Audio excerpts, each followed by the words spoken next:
এখন দেখবো হচ্ছে ডেসিমাল থেকে কিভাবে অক্টাল করা যায়। ডেসিমাল থেকে অক্টাল এটা কিভাবে করা যায় একটু দেখি। আমাদের এই ক্লাসে সকল নোট অর্থাৎ স্লাইডগুলো আমরা সবার জন্য প্রোভাইড করে দেবো ইনশাআল্লাহ। এটা ফ্রি থাকবে, এন্ড কমেন্ট বক্সে এগুলো লিঙ্ক দেওয়া থাকবে, ড্রাইভ লিঙ্ক দেওয়া থাকবে ইনশাআল্লাহ। ভিডিওতে যদি কারো বুঝতে অসুবিধা হয় তাহলে স্লাইডগুলো পুনরায় দেখলে আশা করি অনেকটাই সহজ হবে। এখন দেখবো হচ্ছে ডেসিমাল থেকে অক্টাল করা যায়। ডেসিমাল থেকে সো এটাকে আমরা কিভাবে করা যায় একটু ভাগ করতে হবে। কেন? কারণ হচ্ছে অক্টাল ভিত্তি হচ্ছে 8 175, এটাকে আমরা ভাগ করব হচ্ছে 8 দ্বারা। পূর্ণ সংখ্যার ক্ষেত্রে আমাদের ভাগ করতে হয় অপূর্ণ সংখ্যা অর্থাৎ দশমিকের পরের সংখ্যাকে আমরা গুণ করতে হবে। যেমন 8 দ্বারা ভাগ করব কত হবে? 8 দ্বারা ভাগ করলে হচ্ছে আমরা চেক করে নিচ্ছি 175 ভাগ হচ্ছে 8, সো হচ্ছে পাবো আমরা 21 পাবো। 21 বার যাবে, এন্ড হচ্ছে 21 বার দিলে আমাদের ভাগশেষ থাকবে কত? ভাগশেষ থাকবে হচ্ছে 7 থাকবে। ভাগশেষ হচ্ছে 7 থাকবে। সো এই 21 কে আবারও আমরা 8 দ্বারা ভাগ করব, কত হবে? 3 এটা 24, আমরা 2 বার যাবে, 8 দুগুণে 16, 16 আর 5 টাকা অবশিষ্ট, কেমন?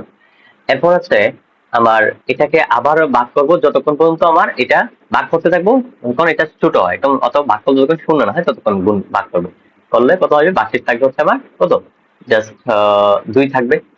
সো এরপরে আমাদের নিয়ম হচ্ছে নিচ থেকে উপরের দিকে করে দিব। তাহলে এখানে আমাদের 175 এর যে মানটা আসবে, ডেসিমাল থেকে অক্টালের যে মানটা আসবে সেটার মান হবে কত?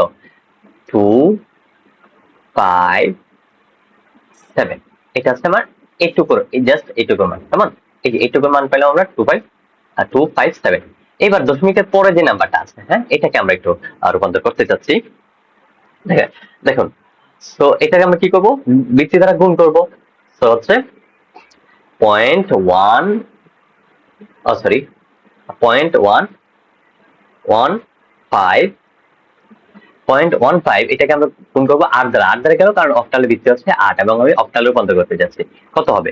0.15 ইন্টু হচ্ছে 8 আসবে হচ্ছে 1.2 আসবে 1.2। এখানে আমাদের দশমিকের পরের সংখ্যাটাকে আবার আমাকে গুণ করতে হবে।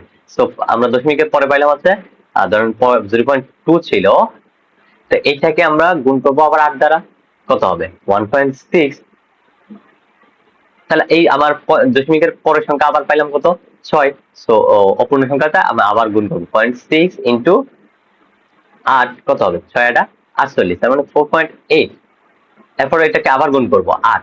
8 কে যদি আমরা গুণ 0.8 কে যদি আমরা আবার 8 দ্বারা গুণ করি, কত হবে? 8 64, 6.4।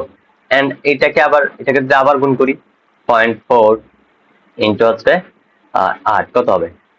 4 এটা 32, তার মানে আমার আসবে 3.2। কেমন?